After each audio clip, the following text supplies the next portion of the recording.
Mes très chers amis, Shabbat Shalom Mevorach, on est parashat Vayetze, et d'Aver Israël Chavim Miranana.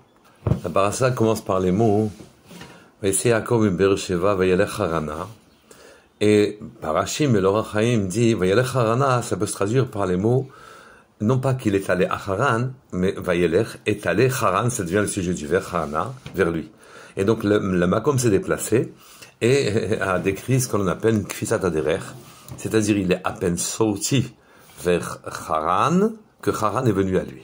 Le pasuk poursuit et dit Vayivga bamakom, vayalen sham ki bahashemesh. Il a atteint l'endroit et il s'est reposé, s'est endormi là-bas, ki bahashemesh, car le soleil s'est couché.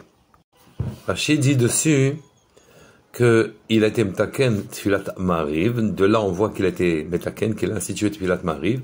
Et la raison pour laquelle la Torah a changé le Lachon n'a pas dit Vayit Palel, il l'a prié là-bas, mais elle a dit Vayivga bamakom, c'est pour nous enseigner la Lamdecha qu'il y a eu Kfisat Aderer. Donc une deuxième fois, on parle de Kfisat Aderer qui veut dire en vérité que le chemin s'est rétréci, s'est raccourci sous ses pieds. C'est-à-dire qu'il était déjà arrivé à Haran. Arrivé à Haran, il a regretté de ne pas avoir prié dans l'endroit où avaient prié ses pères. Il a refait le chemin, et à la frontière d'Israël, finalement, le chemin est allé vers lui, Vayivga bamakom. Lui, il est allé au devant, il a voulu faire une marche arrière et retourner dans l'endroit où on priait ses pères. Et le chemin est venu, Vayivga bamakom, et vers lui, et donc il a atteint cet endroit-là. Vayivga bamakom ne veut pas dire qu'il a atteint l'endroit après avoir parcouru un chemin, qu'il est arrivé jusqu'à cet endroit. Mais Vayivga bamakom veut dire il a touché l'endroit. Et pourquoi l'endroit? Il l'a touché, car l'endroit est venu vers lui. Il a commencé un trajet, et l'endroit est venu vers lui. Quel endroit est venu vers lui? L'endroit du Beit HaMikdash. Voilà ce que serait venu nous enseigner le changement de la Lachon. Pour bien comprendre cette histoire-là, il nous faut aller un peu plus loin dans les psukim. Le pasuk dit Vayira vayomar, ma noha makom hazeh, en ze ki im beit Elohim, veze shar hashamayim. Il fut saisi de crainte et dit combien ce lieu est redoutable. Ce n'est autre que la demeure de Dieu, et ceci est la porte des cieux. Le Khatam Sofer dit, quand il dit ce n'est pas, c'est une négation qui immédiatement après est suivie d'une affirmation. C'est une figure de style, bien sûr, mais on peut la décomposer et accepter qu'il y a et une négation et une affirmation. On peut ainsi créer deux contextes. On se permettra de dire que d'un côté, ce n'est pas, ou plutôt ce n'est plus le Beit HaMikdash car il a été détruit. C'est ça, ce n'est que, ou plus exactement, ce n'est pas. Et quand on affirme, c'est que le Beit HaMikdash est là. Ce n'est autre que, c'est que le Beit HaMikdash n'est plus. Ki im, si ce n'est, c'est que le Beit HaMikdash est là. Donc par prophétie, il comprend les choses qu'il y aura deux réalités. Donc finalement, il a vu là-bas que le Beit HaMikdash allait être construit, enfin il l'a vu. Il n'a pas vu là-bas que le Beit HaMikdash allait être construit. Il a su là-bas, par prophétie, que le Beit HaMikdash allait être construit et allait être détruit. Quand on dit Ki einze, il n'est plus, Ki im, si ce n'est que, donc ça construit et contient les deux occurrences, la construction et la destruction du Beit HaMikdash. Mais le pasuk poursuit et dit que le nom de cette ville qui est venue vers lui s'appelle Luz. Or, Luz a des descendants dans la Gemara. La Gemara dit que c'est une ville où les habitants ne mouraient pas. Pourquoi ils ne mouraient pas? Car ils disaient tout le temps que la vérité. À telle enseigne qu'un habitant qui avait dit à quelqu'un qui frappait à sa porte, qui est-ce, alors qu'il savait qui c'était, a été renvoyé de l'endroit parce que pour eux, ça signifiait un mensonge et ils ne voulaient pas que la mort rentre chez eux, car le mensonge, le non-émet, apporte la mort. Quand il a vu que le Beit HaMikdash a été construit puis être détruit, on peut se poser la question, mais pour quelle raison Akadosh Baruch Hu a-t-il laissé le Beit HaMikdash être détruit? Et le Khatam Sofer répond là-bas que tant que le Beit HaMikdash était dans l'alignement, depuis le haut jusqu'en bas, le Beit HaMikdash d'en bas était aligné sur le Beit HaMikdash d'en haut, à partir de ce moment-là, il était indestructible, rien ne pouvait lui arriver. L'alignement, c'est le Kava Emet.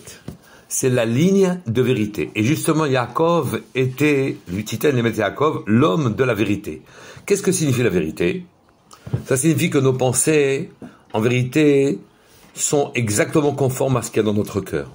Et que notre parole est exactement conforme à la pensée et que nos actes sont en corrélation, parfaitement en correspondance avec ce que l'on a dit.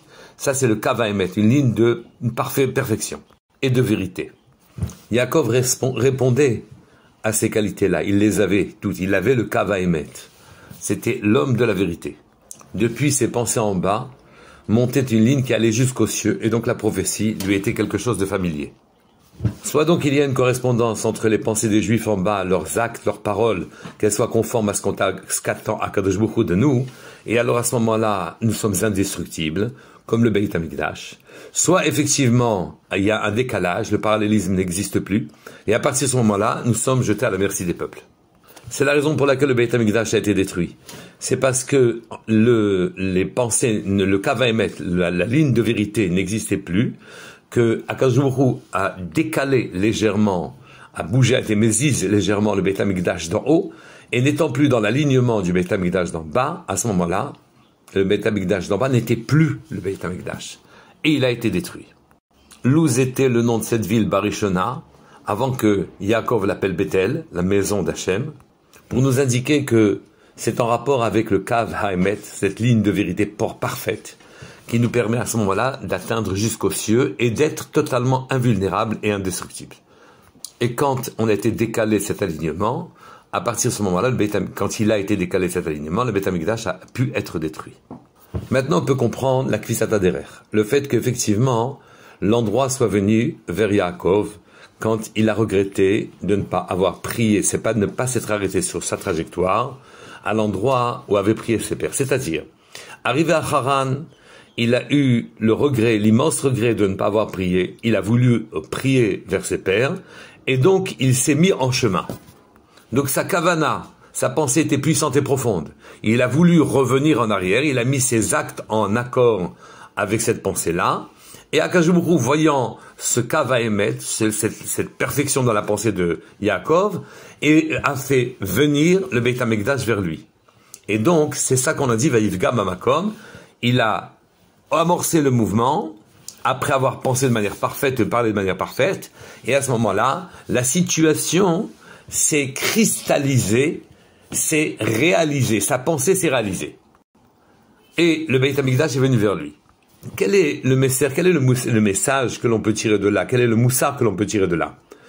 En fait, quand on veut aller vers Hachem, regardez bien, si jamais nos mots correspondent à ce que l'on a dans le cœur et dans la pensée, à ce moment-là, notre kavana est profonde, notre prière va atteindre Hachem, va monter à la Shamaim. Remarquez aussi que l'on bouge dans la tfila. Et donc, finalement, s'allie la pensée avec la parole, et la parole avec le geste. Nous bougeons dans la tfila, et Akadosh Baruch Hu, à ce moment-là, il vient vers nous. De la même manière que est venu, quand Yaakov a souhaité prier dans l'endroit où on priait ses pères, l'endroit où ils ont prié est venu vers lui. Donc on voit la puissance de l'alignement de la pensée avec la parole et avec le geste, cet alignement parfait, on voit sa puissance quand la détermination est profonde et qu'ils veulent réaliser, et qu'on veut réaliser ce que l'on pense.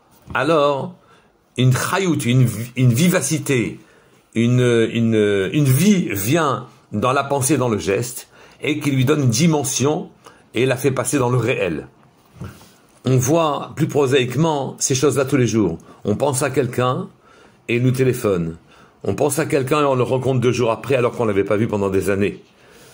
Ici, vous voyez la concrétisation de ce que je viens vous dire, c'est-à-dire qu'on doit respecter, on doit s'efforcer à la concentration, s'exercer à la concentration de sa pensée de manière à ce qu'elle convienne parfaitement à ce que nous dit notre cœur.